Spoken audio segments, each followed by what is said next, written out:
Okay, we're back. How about it? We're back here at Great American Ballpark. This is First Star Logistics draft coverage, and nobody does things as well as First Star Logistics does. There's no question about it. Top shelf. When they say they're going to do something, they do it to the highest level possible, and hope everybody's enjoying draft day coverage here today. The Bengals have gone through 2 rounds of the draft, and the second round is coming to a close here and be into the 3rd round. And right now, got a very special guest joining us. This guy is not only a phenomenal football player, very, very intelligent man, high football IQ, really good person. Teammates love him. Talking about Andrei Iosivas. Welcome, my man. Thank you. Thanks for having me. My pleasure. So let's talk about your transition to football. You're an incredible athlete. I mean, you were basically, was it decathlon or pentathlon? Decathlon. Decathlon, yeah. You were competing at an Olympic level in the decathlon. What got you into that, first of all, I guess? Well, it's just because I was blessed to be an athlete, and I know in high school I was good at running and jumping, and so the track coach at Princeton saw that, and he said, why don't you just do all of it? And so I did, and I was good at all of it, so I was blessed to be able to compete at a very high level for Princeton track. So take us through the events. What I mean, it's speed, it's strength, it's overall, you have to be a stud athlete to be able to compete. Yeah. So the decathlon consists of 10 events. And so the first day, it's the 100-meter dash, the long jump, the shot put, the high jump, then the 400 meters. And then the second day is the 110 hurdles, the javelin, the discus, the pole vault, and then you end with the 1,500 meters. So almost a mile run to finish it all off. It's interesting. Shamar Stewart was interviewed today, and he was asked, you have a 40-inch vertical jump, you run a 4.59, you're broad jumping almost 11 feet. Which thing do you think is most impressive and has helped you the most football? He said the broad jump. Yeah. Because he said, the explosiveness of that, being able to move that big body almost 11 feet. Do you agree with that, or is the vertical jump? I mean, all of it's impressive. A guy that size to run a 4.59 40 and vertical jump of 40 inches or more. It's very gifted athlete. Do you agree with that, though, that's explosive? Yeah, I think the jumps really you can tell how explosive and athletic somebody is by their jumps. So if you're over 250 pounds and you're just jumping and you're putting all that weight almost 40 inches in the air on a vertical jump, that's a lot of force being put into the ground and being utilized in the right way to bring you up that high. Yeah. And then to do broad jump 11 feet at that size too. Mm-hmm. That's he's a pretty good athlete. I've seen the combine numbers. They're pretty crazy. Yeah. I mean, the guy, he's 6'5", 270 pounds in that range. I mean, that's some crazy numbers.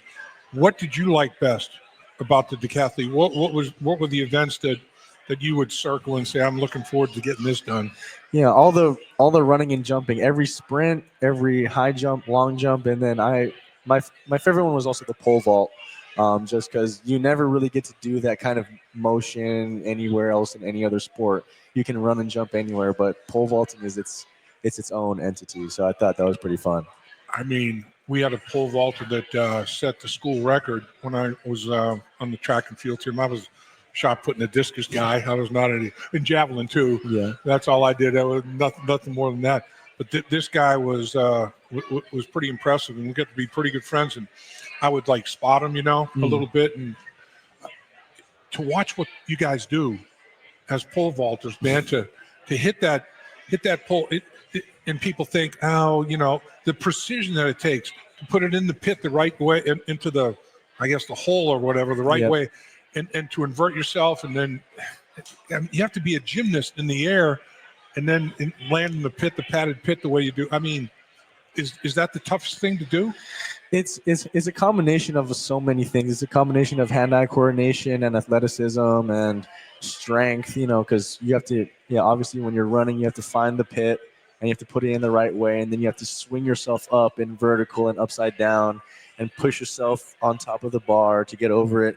And you have to have enough athleticism in the air to, dodge the bar if you need to or anything like that. So it's like gymnastics and track in one event. So it was pretty fun. It is amazing. I mean, the timing and the coordination of all of it, to me, I mean, if it's just a hair off at any level of that. Yeah, I flew off the mat like one. I've put the pole in like a little bit to the right, and I literally flew and I landed off the mat. Thank God I landed on my feet, or it would have been bad. Oh my gosh, man, that's unbelievable.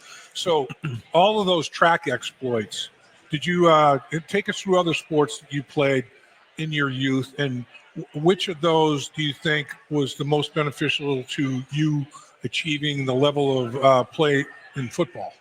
Well, I don't know. I thought about this a lot because obviously, well, not obviously, but I want to have kids somewhat in the near future. And, what made me a good athlete, I think, was running around, like playing tag with my friends or like just doing things outdoors and being competitive. I think made me a great athlete because I was outdoors all the time in Hawaii. So we played tag, hide and seek, just a lot of competitive things outdoors as kids. And, learning to move your body, just evading somebody or running away as fast as you could. I think those are honestly is what that's what helped me the most rather than like organized sports, to be honest.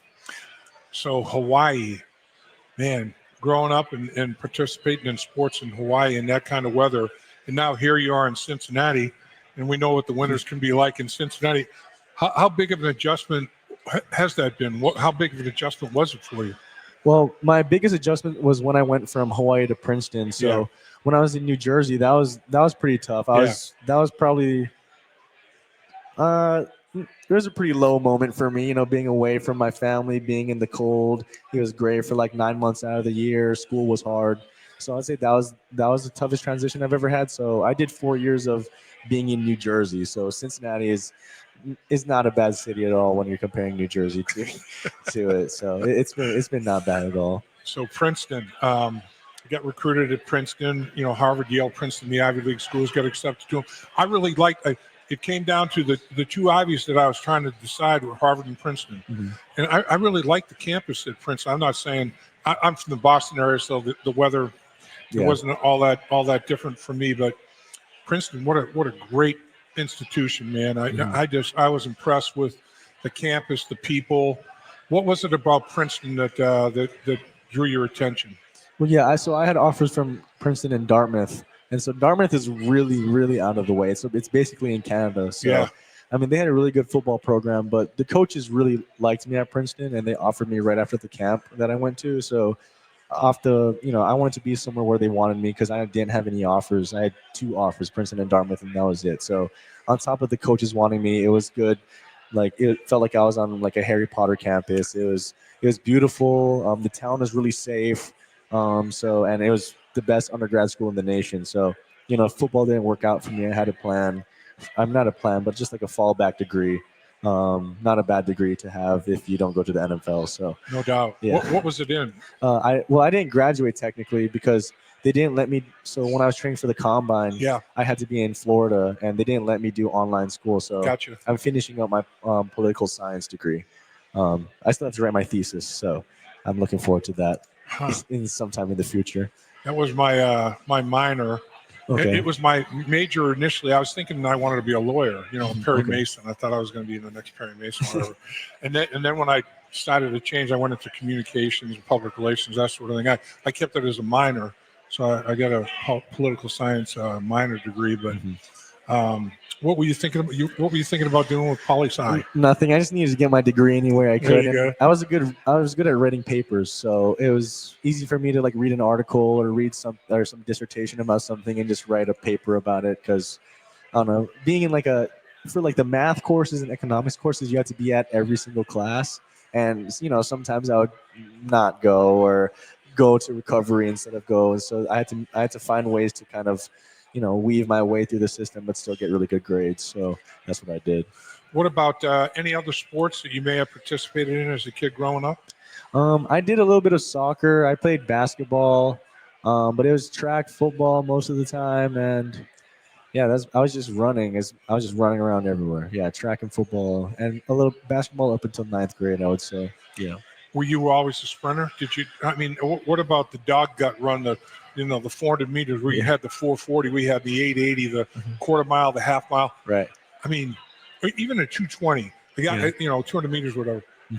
To sprint for that length of time, and then the 400 meters, it's a sprint for a lap. I mean, did you ever do that kind of stuff? Yeah, in high school, when you're a sprinter, you have to do the 1 through the 4. So I did the 1, the 2, and the 4. And the 200 was my favorite event because once I got up to my top speed, I'm a lanky dude, so I can hold it for a really long time, and that was the easiest one for me. The 100 was harder for me in high school because it took me a little bit longer to get up to top speed, and I wasn't I didn't lift that much in high school, so my squat wasn't good, so my acceleration wasn't the best, but my top speed was really good.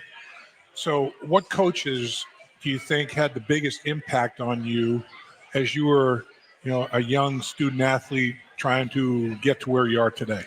Yeah, I would say my high school track coach actually had a huge impact on me because out of high school I had no offers from football, so my football confidence wasn't the best. But I knew I was really athletic. But my track coach was telling me, don't be soft. You're really good. Be confident in yourself. Keep doing it. And a lot of the stuff that he teaches me, I bring with myself every day to whatever I'm doing. And I would say.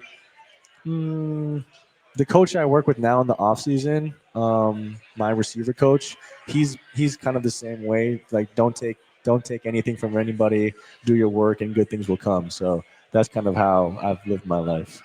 Looking at you, you're in phenomenal shape. I mean, you don't gain an ounce, it looks like, once the football season's over with. I mean, you're a year-round guy from a conditioning standpoint, and I know you really push yourself. Take us through what your off-season conditioning program consists of.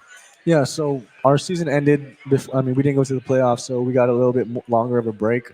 So I just went back to Hawaii. I didn't take a trip anywhere exotic. I mean, Hawaii is exotic, but that's my home. So sure. I was just there for a month, and then I was just there. I ate food. I surfed. I gained a little bit of weight, but I went back to Atlanta to train, and I kept the weight on, but I stayed fast and I stayed strong. So right now I'm around 218 to 220. Really? Man, you're carrying a great, man. Yeah, it's only my legs, and I wear baggy pants a little bit so that, if I wear too tight pants, the waist to thigh ratio doesn't work out for me a lot of times. So I'll switch to the baggy pants. But yeah, so you'd have to take that waist in where your pockets meet in the back. Right? Yeah, exactly. So that doesn't work out for me too much. But it's good weight, and I'm strong and I'm fast still, and I train in Atlanta. Mid-February, I start going hard. So I've been going hard for 8 weeks now. Wow. And so OTAs is just, it's more of a chill time for me, to be honest, because I go really, really hard for those 8 weeks that I'm not here. Your size speed ratio is an attribute, no question about it. Give us some idea. I mean, you said you're what, 218? You said, and 6'3" plus. Yeah, it was 6'3.75. So they gypped me on the 6'4", but I'm more closer to 6'4" than I am to 6'3". So yeah. And your speed ratio, I mean, what's your 40 now? Do you figure? You probably haven't run for time for a while. Well, I usually have the fastest miles per hour on the team from the catapult. Really? So I think the 40 that I had was bogus. I think the combine 40 times are a little bit a hand time 40 at a pro day is much different than a combine laser time. So I don't know. Anyone who wants to race, I'm down for a race. Let's just say that. Yeah. So your contribution right away was goal line, short yardage, inside the 20, because you're so physical. I mean, you have the speed, but your physicality, your size and your strength, you overpower defensive backs when need be to make contested catches and that sort of thing. You take great pride in that, don't you? Definitely. I knew that, there's something, you have to find your strengths. And I think my strength is being big and strong and fast, and, just honing in on those, but also working where I think I need to improve on is something I also take pride in. But knowing your strengths is definitely something you need to know in the NFL. Your route running is something that it appears you've really worked hard on. And there's always improvement for route running. But I mean, for a guy of your size, stature, and length to get in and out of cuts like you do, It's remarkable. I mean, you're going against 5'9", 5'10" corners that don't have that body length, and they can sink their hips and get in and out of cuts. It's a lot tougher for somebody almost 6'4" to do that kind of thing. But man, you're getting in and out of cuts and getting the separation. Now that's what it's all about, isn't it? I mean, yeah. I mean, I knew I was athletic enough to do it. I just never had, in college, I was just playing football and doing track. And so now that I have the time to really dedicate to this craft, I think, the sky's really the limit for me, in my opinion. There's a lot of mouths to feed on the offense.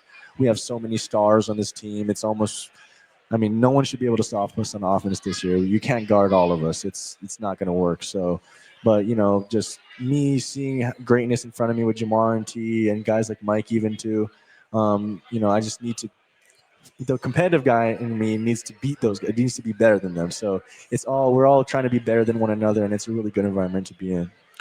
I mean, your early contributions in your career were in the red zone and goal line plays and, fighting for the football and contested catches. But now you are the third receiver on this football team. They, the Bengals went out and paid big money to Jamar Chase and T. Higgins to keep them in the number one, number two guy. You're definitely the third guy. What's it like to be out in the football field with those kind of talents? And then, Mike Gesicki to boot. I mean, he's like having another receiver, as a tight end, Joe Burrow throwing you the quarterback, throwing you the football at the quarterback position. I mean, life's good being a Cincinnati Bengal part of the passing attack, isn't it? Yeah, I mean, it's easy when you can trust guys to make plays, and you have so much talent around you that it makes going against other defenses easy because you double one dude, another guy, another three dudes are going to get open. You double two guys, we have a bunch of guys that can get open. So it's really pick your poison on who you want to try to stop. But I think it's no good at that point. You might as well just play your base defense and just hope for the best. You mentioned trust. That's a big word. Trust and respect, two big words. And it seems like this football team, that's what it's all about. It's a family kind of deal. Friends obviously as well. But I mean, that trust and that respect that everybody has for each other is huge, isn't it? Yeah, I mean, a way to the best offenses operate efficiently, and everybody knows the play calls, everybody knows the checks, everybody's the chemistry between a receiver and a quarterback means a lot too. Knowing where someone's going to be, knowing how someone breaks, knowing how someone throws the ball in certain situations. It's all goes into what makes a great offense.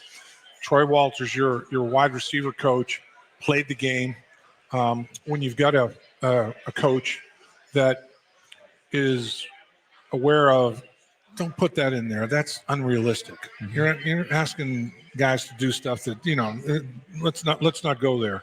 And having a coach that handles it that way. And then when I watch you guys during the season, you're very close as a unit, and you'll spend a lot of time together off the football field, not just in the locker room. I'll see you guys in the cafeteria early in the morning, gathering as a group and exchanging, ideas and talking about things. It's a pretty good dynamic in that room, isn't it? Yeah, we have a super healthy relationship with our coach, and all the players really like each other. So, Coach Troy, being a former receiver, he understands what it takes to be in the league for a long time, understands what a good offense looks like. He played with Peyton Manning. So he knows what works and what's realistic and what's unrealistic and what are more so ideas rather than realistic things that can be attainable. So it's a really good presence to have for the offensive staff and for the receivers as well when he needs to have our back. You've got a lot of reps under your belt now with Joe Burrow, as do the other components of your passing attack. What's it like in the huddle and at the line of scrimmage with a guy like Joe Burrow? Yeah, you always got to be ready for him to, check, because he's always reading the defense. He's one of the best pre-snap quarterbacks in the NFL, if not the best. So you always got to be trying to see what he's seeing. Playing with him makes you kind of understand the game more because you want to understand what he's seeing so that you can be on the same page as him. And I think a lot of guys' games have been elevated because of that for sure. AFC North, very physical football. The AFC North, every single team in the first round drafted a defensive player. Mm-hmm. Doesn't shock me at all. It's the physicality of the division is right up your alley, though, isn't it? Yeah, I mean, it's, this year I've been called upon to, be the down blocker, insert in the C gap, B gap, whatever it may be to get a safety or someone who's down in the box. So I mean, I don't mind. I like it. Keeps me in the game. It keeps me focused. It doesn't hurt to butt heads with somebody a little bit. So it's my brand of football for sure. Princeton graduate, great intelligence, tremendous football IQ, extremely athletic. I mean, Olympic level decathlete. You got a lot going for you, my man. Appreciate you carving time and joining us. And good luck this season. Appreciate I know that. you're going to have a great one. Yeah, thank you. Appreciate it. Andrei Iosivas, he's getting it done for the Cincinnati Bengals, one of the best passing offenses, if not the best, in the National Football League.